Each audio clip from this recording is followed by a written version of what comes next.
Transmission. Présenté par Hubert Gossot. Bonjour Sabine. Bonjour Hubert. Vous allez bien ? Ça va bien. Très bien. Merci Sabine d'avoir accepté notre invitation. Bienvenue dans l'émission Transmission sur Radio Notre-Dame, qui est une émission pour parler de vous et de votre projet de transmission. L'idée de la transmission, c'est d'aider cette émission de transmission, c'est d'aider ceux qui nous écoutent à comprendre à travers votre témoignage votre sens de la transmission.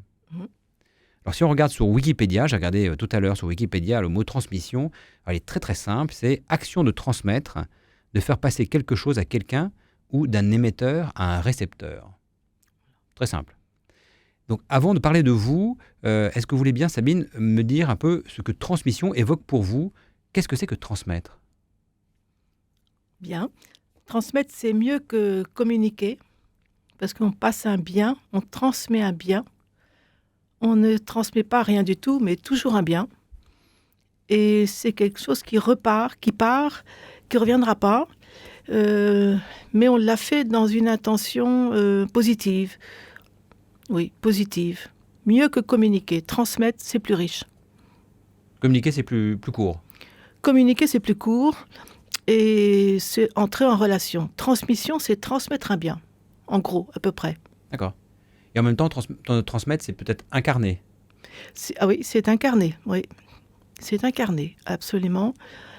C'est souvent un bien culturel. On transmet un conseil, on transmet une joie, on transmet un livre, on transmet une parole importante. D'accord, très bien, très intéressant. Donc avant d'aller plus loin dans la transmission et de parler de votre projet de transmission, est-ce que Sabine, pouvez nous dire quelques mots sur vous, sur votre famille, votre origine régionale, ce que vous avez fait dans la vie ?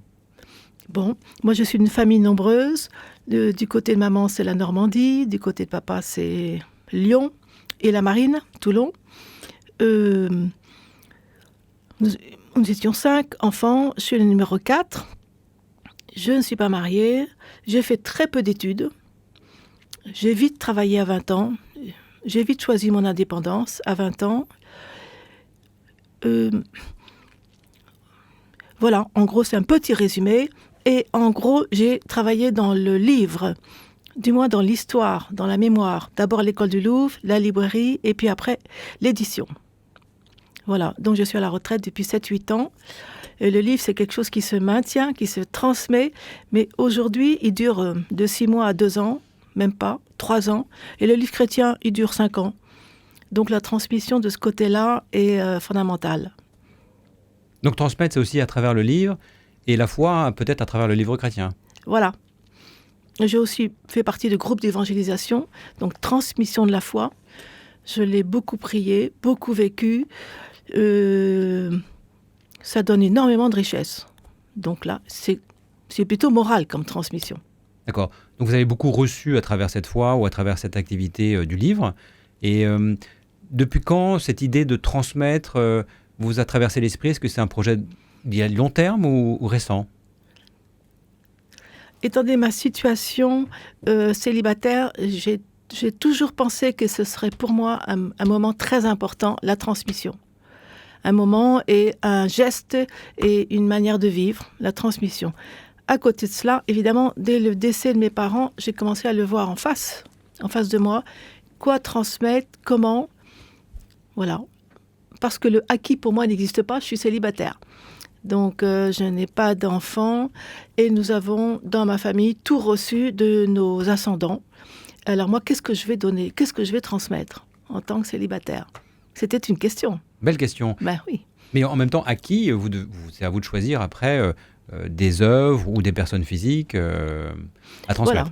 Voilà, tout à fait.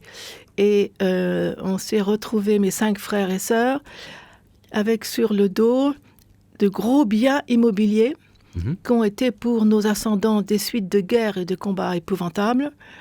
Par exemple, du côté de la Normandie, ma grand-mère pleurait parce que la mairie lui volait pour 60 centimes son mètre carré de terrain à patates. Ça, c'est l'après-guerre. Et on a vécu enfant dans cette ambiance qu'on lui arrachait tous ses biens. Ah oui. C'était assez terrible. Et puis après arrive le bien immobilier de ma grand-mère à Paris, Et là, suite de notaires qui nous font des histoires.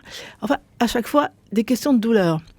Bon, maintenant, on est âgés, on a passé le troisième âge, tous les 5, et nous avons reçu des biens immobiliers. Et pour moi, ça a une énorme signification, parce que je me suis toujours dit que je voulais donner. C'est tellement beau de pouvoir transmettre à des plus jeunes. Pour moi, c'est très important. Et je n'ai jamais pu transmettre, même à des ONG d'enfants, même à des écoles d'enfants. Si j'ai essayé une fois, mais tout a cassé. Donc là, maintenant, je m'occupe plutôt de savoir sur quelle œuvre humanitaire, chrétienne, je pourrais m'orienter. Très bien. Donc effectivement, dans votre histoire familiale, la transmission a été quelque chose de compliqué ou de souci ou cause de souci. Donc aujourd'hui, vous voulez anticiper les choses à titre personnel pour que ça se passe bien vers des œuvres qui pourraient intégrer effectivement des programmes de l'enfance et dans l'esprit chrétien. Et donc on s'est rencontrés déjà pour pouvoir travailler ensemble. Et aujourd'hui, vous avez commencé déjà à avancer ou sur les œuvres que vous voulez, sans forcément les citer, mais sur les projets, est-ce que c'est plus clair pour vous ? C'est plus clair parce que je me suis approchée de quelques œuvres. Par exemple, la Fondation Notre-Dame, j'ai déjà préparé un petit butin. L'aspect Église persécutée, j'ai aussi une attention très forte dessus et je la transmets aussi déjà à tout le monde. C'est urgent, d'autant plus que l'Église s'appauvrit. Donc évidemment, j'y pense de près. Malheureusement, on n'a plus d'événements sur Paris avec l'AED. Ça nous donnerait l'actualité. J'ai beaucoup accompagné d'artistes, donc j'ai déjà pu donner un petit peu de mes biens pour les artistes, pour des œuvres artistiques sur des podiums. Là, actuellement, j'accompagne un jeune chrétien issu de l'islam qui veut travailler pour l'éducation des enfants. Donc, on est devenus très proches. On réfléchit ensemble. Donc voilà, j'avance pas à pas, j'atteins les 70 ans dans un an et il est temps que mes idées soient très arrêtées, que je sache où je pose mes billes. Donc l'important pour vous, c'est de pouvoir effectivement inscrire quelque chose, un projet de façon concrète. Voilà, maintenant c'est du concret. Ouais. Très bien. Et donc c'est le travail effectivement de la transmission. Et dans ce travail de transmission, je sais aussi que au quotidien, à travers votre paroisse, vous transmettez aussi à travers du bénévolat, oui, de participation. Je suis dans une communauté du renouveau. Donc le bénévolat spirituel est très très important. Le service rendu à l'autre, non seulement c'est important, mais c'est passionnant, parce qu'on est toujours dans le relationnel. Oui. On ne vit pas sa foi seul, mais on ne la vit pas non plus d'une manière contemplative. Ce n'est plus le moment. D'accord. Très bien.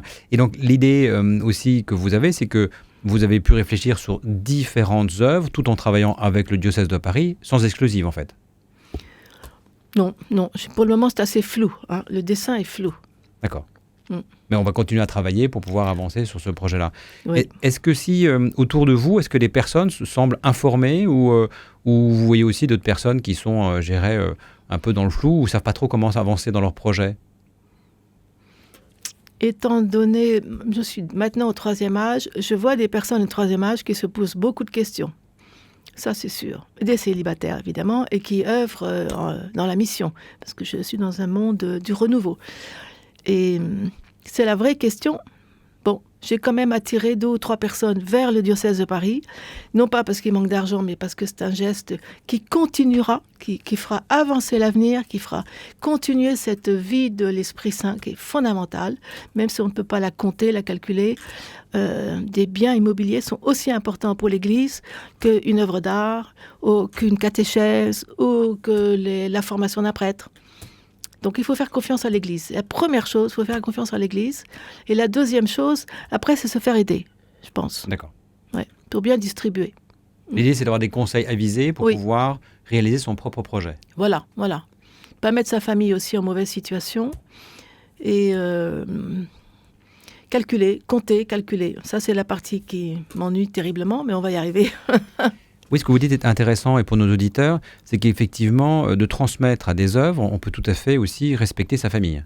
Et pas forcément les écarter l'un ou l'autre, il n'y a pas d'exclusive. Non, il n'y a pas d'exclusive.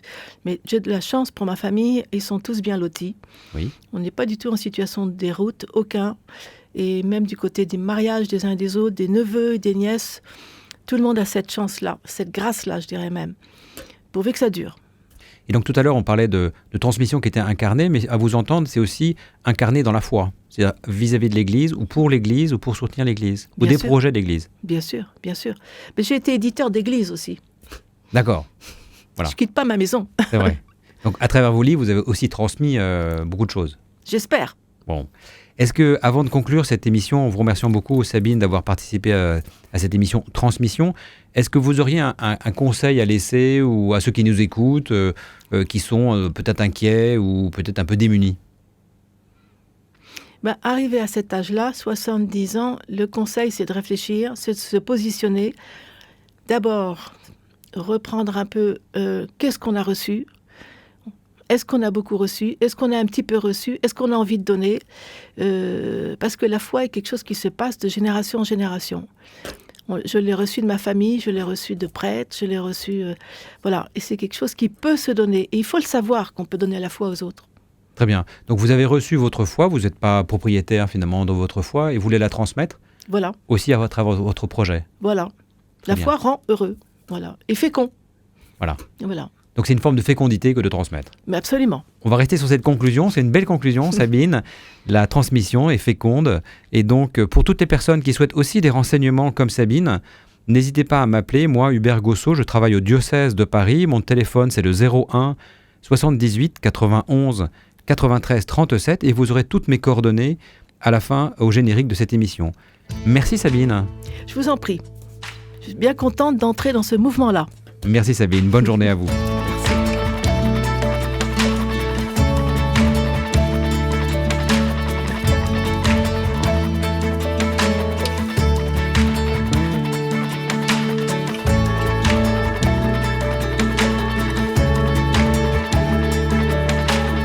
Radio Notre-Dame.